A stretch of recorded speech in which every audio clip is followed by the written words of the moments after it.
Hello students, welcome to Nigam's commerce academy. आज हम लोग accounting for GST class 11th में जो आपके कोर्स में है वो हम करने जा रहे हैं। इसके लिए हमने एक क्वेश्चन लिया है और इस क्वेश्चन को कराने के पहले कुछ बातें बता दूं। GST means goods and services tax है, जो कि अब पहले बहुत सारे टैक्सेस होते थे सेंट्रल गवर्नमेंट के और स्टेट गवर्नमेंट्स के।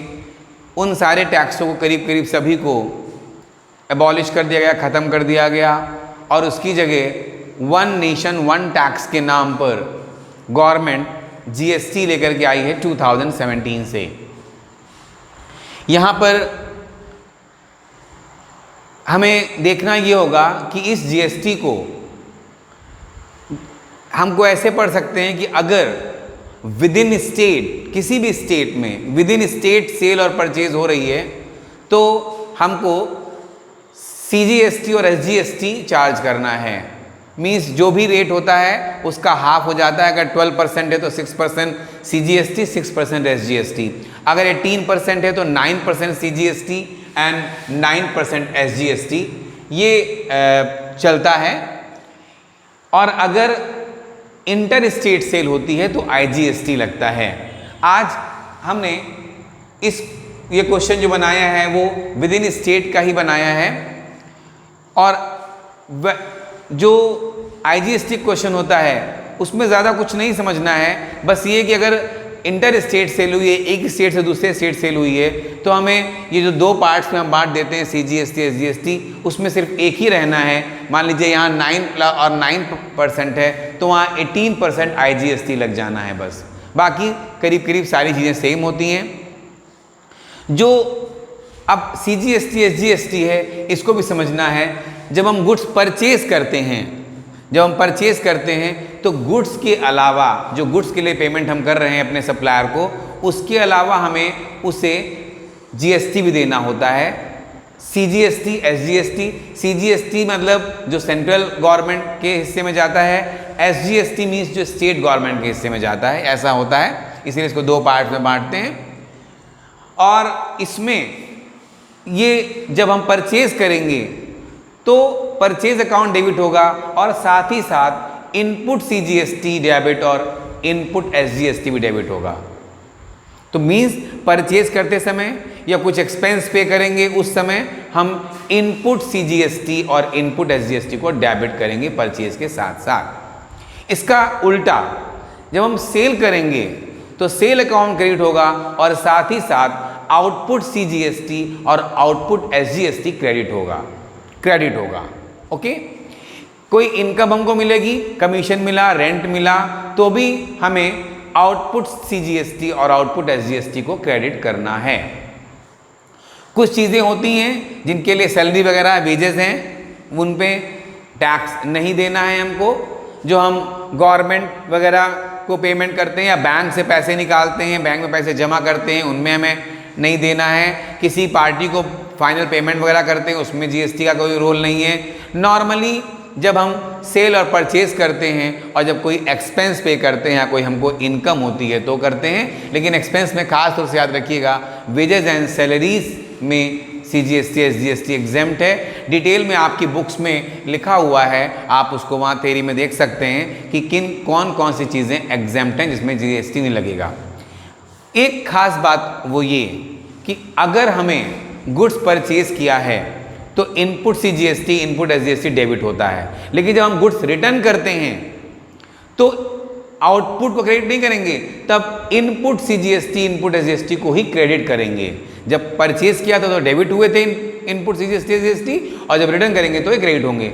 एक और जगह जब हम एंट्री बनाएंगे और जहां परचेज अकाउंट क्रेडिट होता है, जैसे गुड्स विड्रॉ किए गए पर्सनल यूज़ के लिए या चैरिटी के लिए दिए गए या लॉस बाई फायर हो गया या एडवर्टीजमेंट के लिए फ्री सैंपल्स बांटा, तो जिन जिन एंट्रियों में परचेज अकाउंट क्रेडिट होता है वहां पर भी साथ में हम इनपुट सीजीएसटी और एसजीएसटी को क्रेडिट करेंगे।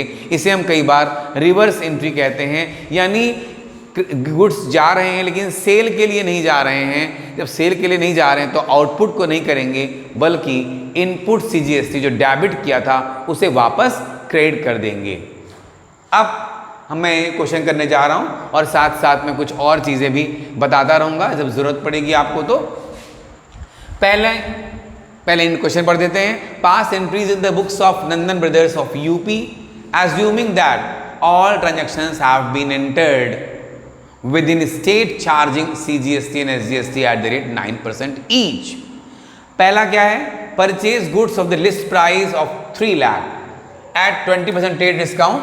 तो देखिएगा वर्किंग नोट में लिस्ट प्राइस 3 लाख है, वो लिख लिया, माइनस ट्रेड डिस्काउंट ऐसे करते हैं जैसे करते आए थे आप। 20% है मीन 60,000 है, माइनस कर दिया, 2,40,000 हो गया। अब हम परचेज अकाउंट में यही जाएगा, परचेज अकाउंट में यही फिगर जाएगी। हमेशा ट्रेड डिस्काउंट के बाद जो वैल्यू बचेगी वही परचेज और सेल में जाती है। तो 2,40,000 हो गया और इसी पर 9% CGST और 9% SGST निकालेंगे। तो इस तरह आप देखेंगे मैं कर रहा हूं एंट्री। पहली एंट्री हमारी क्या हो रही है? Purchase account debit, purchase account debit, input CGST debit, input SGST debit to, नाम दिया हुआ है तो क्रेडिट ट्रांजेक्शन मानेंगे Ratan brothers, to Ratan brothers. यहां पर देखिए जैसे मैं लिखता हूं, अगर आप ऐसे लिखेंगे तो आपको ठीक लगेगा। 2,40,000 ये हमने लिख दिया। अब उसके बाद 2,40,000 का हम निकालेंगे 9%,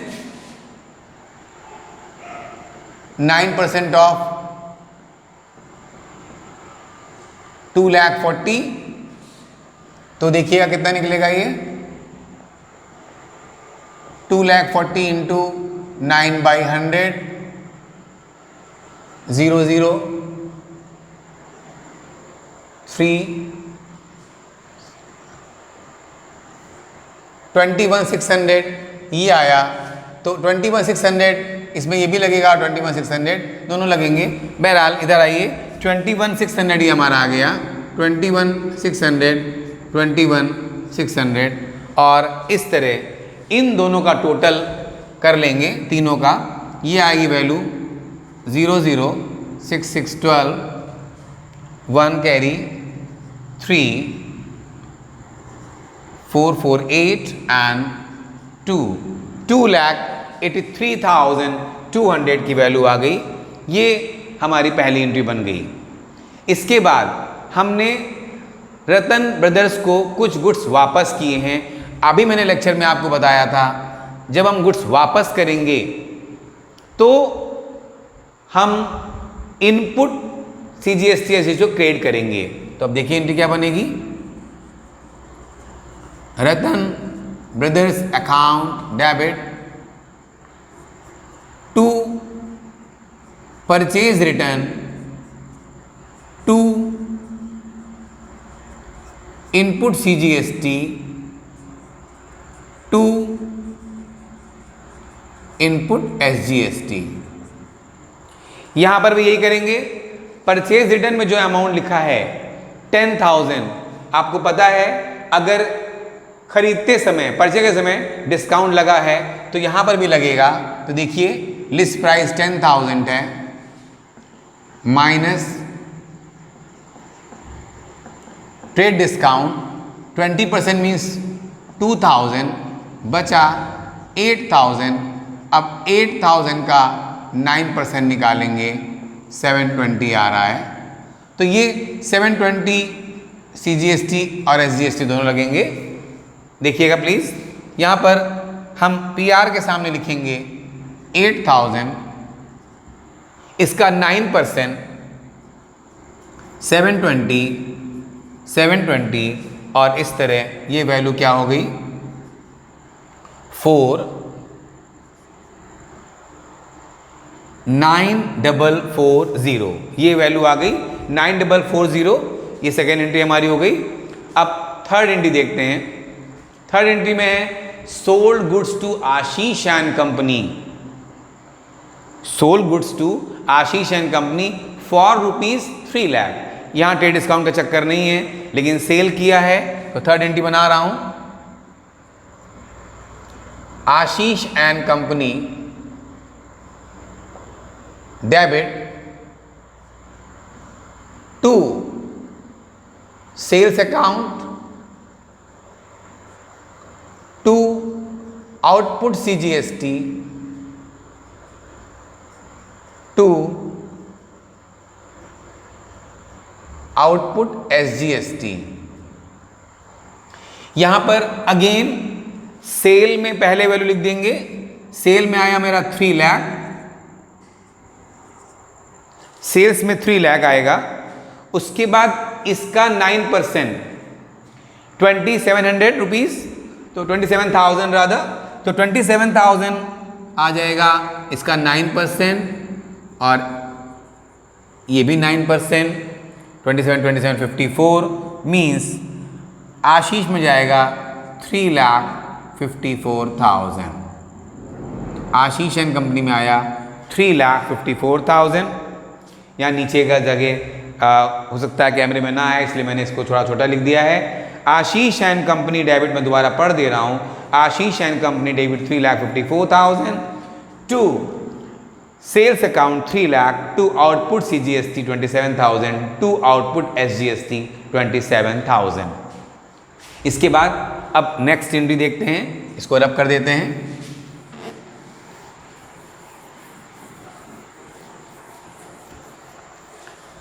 इसके बाद है आशीष एंड कंपनी रिटर्न गुड्स, उन्होंने रिटर्न किया है, तो एंट्री क्या बनेगी देखिए, सेल्स रिटर्न अकाउंट डेबिट। जो नियम यहां लगा था, यहां देखिए रिटर्न के समय इनपुट ही क्रेडिट हुआ था, तो इसी तरह यहां पर भी आउटपुट ही डेबिट होगा। तो आउटपुट CGST डेबिट,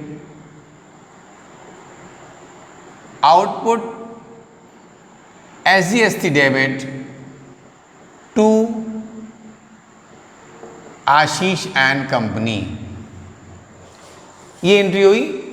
और यहां पर फिर वही बात है, सेल्स रिटर्न कितने का है, आशीष रिटर्न गुड्स तो 15,000, तो सेल्स रिटर्न में 15,000 लिखेंगे, और 15,000 का 9% हम निकाल लेंगे, और ये 15 9 जा 135 होता है, तो 13,500 आएगा, 1350 आएगा। 1350 आउटपुट हो गया 9%, और इसका टोटल यहाँ ले लेंगे 0 0 7 7 1 17,700। और इस तरह ये वाली हमारी एंट्री हो गई है। 17,700 रुपीज से आशीष एंड कंपनी क्रेडिट हो गए। अब फोर्थ एंट्री हो चुकी है, फोर्थ तक हो गया, फिफ्थ पढ़ते हैं। पेड एडवर्टीजमेंट एक्सपेंसेस, अगेन यहां पर इनपुट डेबिट होगा, तो देखिएगा advertisement expenses account debit, input CGST debit, input SGST debit to payment cheque से तो हुआ नहीं है, तो कैश कर देंगे। यहां पर पेमेंट है 30,000 रुपीज़ का, 30 यहाँ लिखेंगे, और 9 3 27 यानी 2,700 और अगेन ये हुआ 54, तो 35,400। ये एंट्री बन गई हमारी। ये एडवर्टीजमेंट अकाउंट डेबिट हमारा हो गया। अब नेक्स्ट एंट्री देखते हैं, रिसीव्ड कमीशन 40,000, कमीशन रिसीव हो रहा है, कैश आ रही है, cash account debit to commission to output CGST to output SGST। Input CGST SGST asset मानी जाती है और आउटपुट जो लायबिलिटी मानी जाती है। इसको क्यों मानते हैं? क्योंकि आउटपुट जो हमने कलेक्ट किया है वो हमें गवर्नमेंट को पे करना है और इनपुट जो हमने कलेक्ट दे के आए हैं वो हम उससे एडजस्ट कर सकते हैं आउटपुट से, इसलिए उसको एसेट मानते हैं। कमीशन में है 40,000, तो पहले कमीशन में लिख लेंगे इसका 9% 3600 ये हो गया, और इस तरह ये 72 हो गया 7200, तो 47,200 ये आ गया कैश में। तो cash account debit to commission to output CGST to output SGST ये हो गया। इसके बाद आगे देख रहा हूँ, नेक्स्ट एंट्री हमारी है 7, goods worth ₹5,000 were withdrawn by the proprietor. Drawings होगा, drawings account debit, drawings account debit to goods ले लिए हैं तो टू परचेज अकाउंट, और मैंने अभी लेक्चर में बताया था to input CGST to input SGST, ये वही क्रेडिट होगा। और गुड्स कितने के हैं? Goods worth ₹5,000 were withdrawn by the proprietor है, तो 5,000 परचेज में लिखेंगे। इसका 9% 450 यानी 900, तो ये वैल्यू आ गई 5,900। Next 8th, paid to Ratan brothers, paid to Ratan brothers ₹2,70,000 by cheque in full settlement of his account. तो पहले में क्या करना होगा? पहले देखना होगा रतन ब्रदर्स कितने से डेबिट हुए, कितने से क्रेडिट हुए।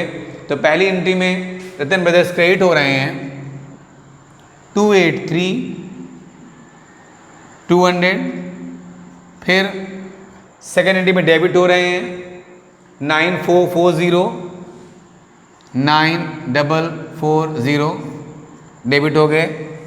तो डिफरेंस निकाल लेते हैं पहले तो 0,6,7,3,7,2 2,73,760 वैल्यू बची है। ये हमारे यहाँ क्रेडिट है इतने से, तो इसको बंद करने के लिए इनको डेबिट करेंगे। तो देखिए रतन ब्रदर्स अकाउंट डेबिट लिखा है ना, paid to Ratan brothers, paid to Ratan Brothers means Ratan Brothers receiver है, यहाँ डेबिट द रिसीवर। तो Ratan Brothers account debit to payment cheque से है तो बाई टू बैंक। यहां पर कोई GST का रूल नहीं है तो टू डिस्काउंट रिसीव्ड में आएगा। रतन ब्रदर्स में 2,73,760 है, 2,70,000 और बचा 3,760, ये डिस्काउंट रिसीव में चला गया। ये एंट्री मैंने इसलिए इसमें बीच में डाली है जिससे आप समझ जाएं कि यहाँ पर इस एंट्री में GST का कोई रोल नहीं है। जब हम पेमेंट मिलता है या पेमेंट देते हैं, भले वैसे डिस्काउंट वगैरह मिले, इसको हम यहाँ पर GST का कोई रोल नहीं है। नेक्स्ट 9th क्या है? Goods given away as charity 2,000। तो चैरिटी में जब गुड्स देंगे तो चैरिटी अकाउंट डेबिट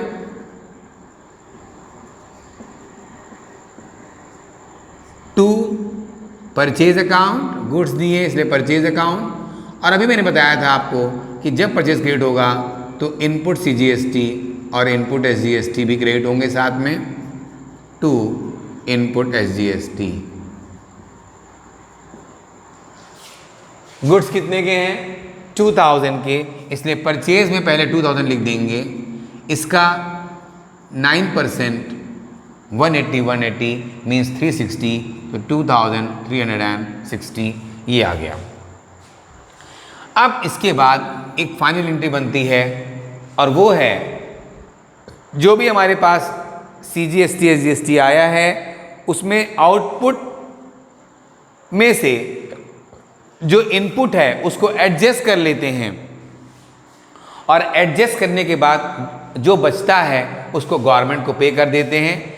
अब टोटल इनपुट कितना हो गया, इसके लिए हम एक काम करेंगे कि इसको पहले निकाल लेंगे और इसके लिए हम यहाँ पर थोड़ा सा स्पेस बना लेते हैं। यहाँ पर देखिए इसको कर लेते हैं।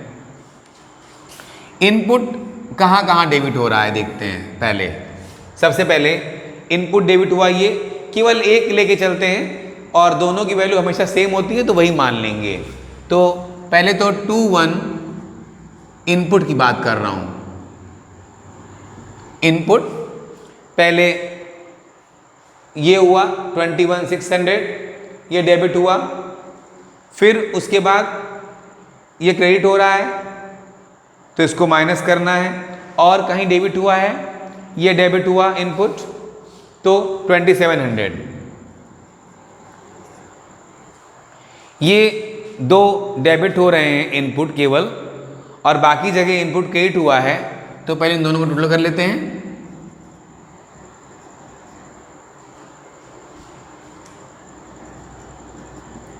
$24,300 ये आया। अब कहाँ कहाँ क्रेडिट हुआ है वो भी देखिए। क्रेडिट हुआ 720 हुआ ये।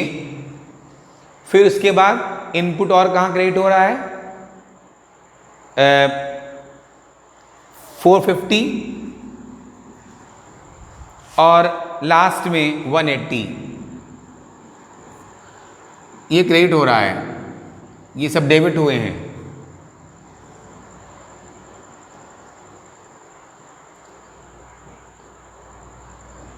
$1350 आया। ये जो डेबिट और क्रेडिट माइनस कर देंगे आपस में 1350, और नेट क्या बच रहा है देखते हैं 0593 और 22,950 ये मेरा बैलेंस बच रहा है इनपुट का। ठीक, और अब आउटपुट देख लेते हैं। आउटपुट के लिए अब हम इसको यहाँ इसको रब करते हैं, आउटपुट यहाँ देख लेंगे। आउटपुट हमारा देखिए, आउटपुट पहले यहाँ इस सिंटी में नहीं आया, पहले क्रेडिट हुआ 27,000 से, और बस एक ही बार 2 बार अच्छा क्रेडिट हो रहा है, दो बार क्रेडिट हो रहा है। तो दोनों को जोड़ लेते हैं 20 and 3600, तो ये टोटल हो गया हमारा 6030। ये क्रेडिट हुआ और डेबिट एक ही बार हुआ है 1350 से, तो डिफरेंस निकाल लेते हैं।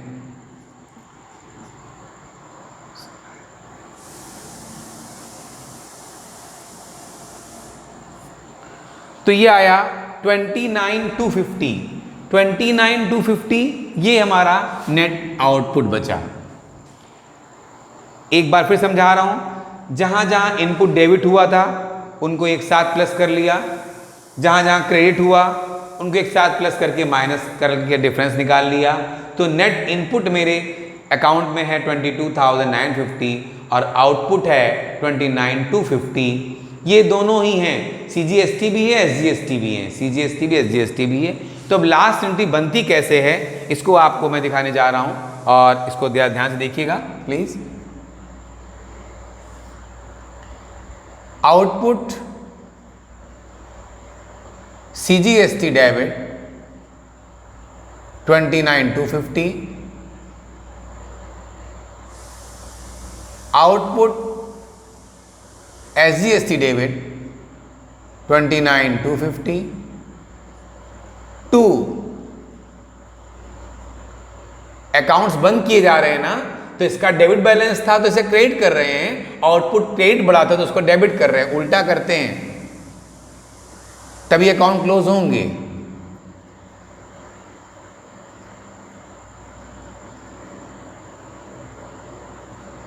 और जो डिफरेंस आएगा वो बैंक में जाएगा, जो डिफरेंस आएगा वो बैंक में जाएगा। और इसमें 22,950 और इन दोनों का डिफरेंस कर लेते हैं, एक का करके डबल हो जाएगा और डिफरेंस आ रहा है 29,250 माइनस 22,950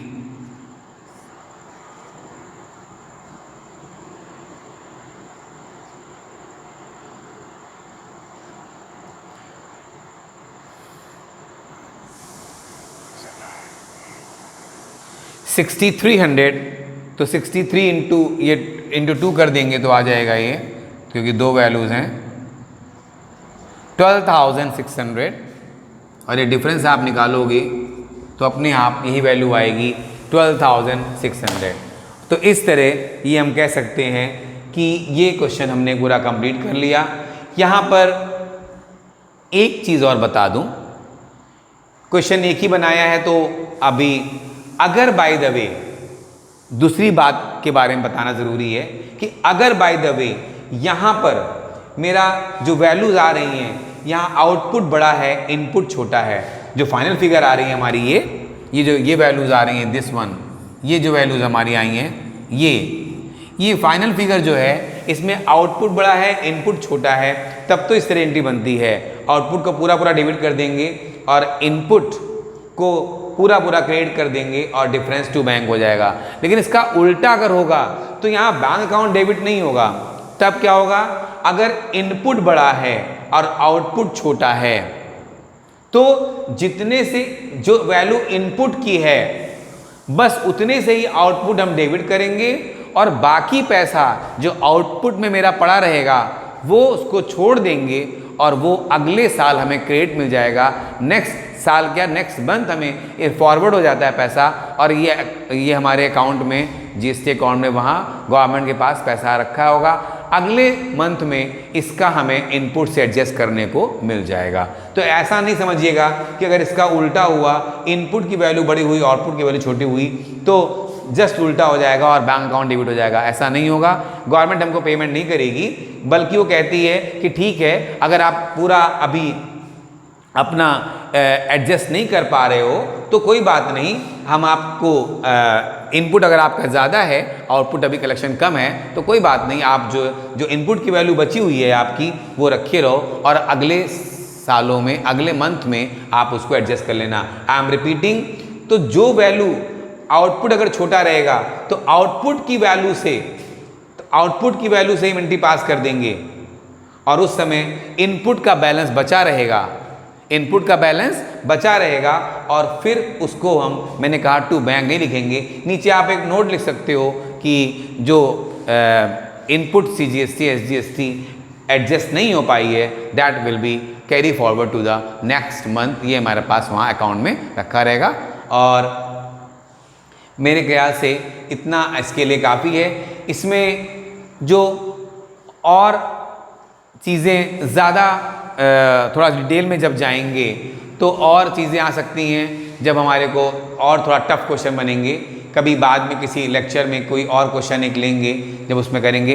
अभी मेरे हिसाब से इतना समझाने के बाद ये जो बाकी कुछ चैप्टर्स में भी GST का रोल आता है आगे, जैसे सब्सिडी बुक्स वगैरह में, कैश बुक में, तो इतना मैंने आज आपको इसमें सिखा दिया है कि जो आगे GST का जो बेसिक्स का काम आना है वो आप आराम से कर सकते हो। बाकी इसके जो एडवांस क्वेश्चन है उसमें कभी किसी और वीडियो में हम एक एडवांस क्वेश्चन लेकर के आपको उसको भी समझा देंगे। बहरहाल ये बेसिक्स जो था उतने के लिए आपके लिए काफ़ी है। ट्रेड डिस्काउंट वगैरह की सारी चीज़ें भी मैंने ले ली हैं और मेरे हिसाब से आज के इस वीडियो में इतना ही।